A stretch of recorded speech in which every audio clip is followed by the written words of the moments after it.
Hi guys, what's up? Welcome to my vlog. My name is Jeff. For today's video, meron tayong masarap na ulam para sa ating breakfast. Magluluto tayo ng ginitaang crabs with maraming gulay. Hugasan lang natin ng maigi ang ating crabs at ang iba pa nating mga ingredients. Magpapakulo tayo or meron tayong gata. Magad tayo ng maraming sibuyas, kamatis, loya, pamintang buo, kaunting bawang.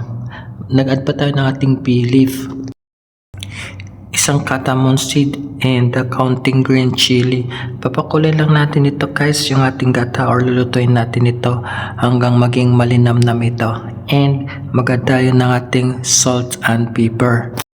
Sabay-sabay na natin guys sila guys para maluto ito. Yung ating kulay, meron tayong kalabasa, sitaw, and eggplant.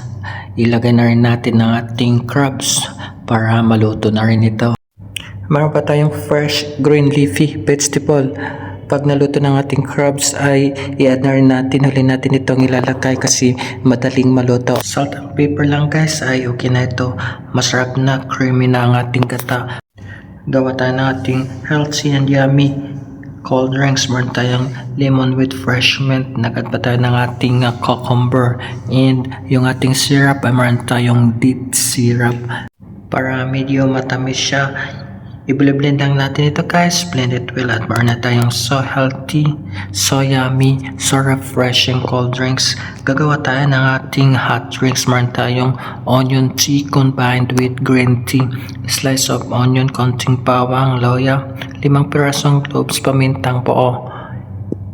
Papakuloy lang natin ito guys at mag-add tayo ng ating green tea. Nag-add pa tayo ng ating turmeric powder, and meron pa tayong fresh mint leaf. So healthy hot drinks guys, napakayami nito.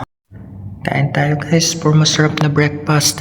Masarap ang ating food. So yung ating ulam, ginataang crabs with maraming gulay. Gustong gusto ko dito yung squash or yung kalabasa. Lahat ng gulay guys ay gusto ko. And shoutout pala sa tagabigay ng gift sa akin. So yung aking star sender kay Ma'am Arjim. Hello ma'am. And please guys, don't forget to follow, like, comment, and share. And you can also subscribe too. Kain tayo guys. Meron pa tayong assorted fruits, watermelon, avocado, and peach. Napakasarap din ng ating peach na prutas guys. Let's enjoy the food. And thank you so much for watching. And I'll see you guys in my next vlog. Bye bye. Ingat pa.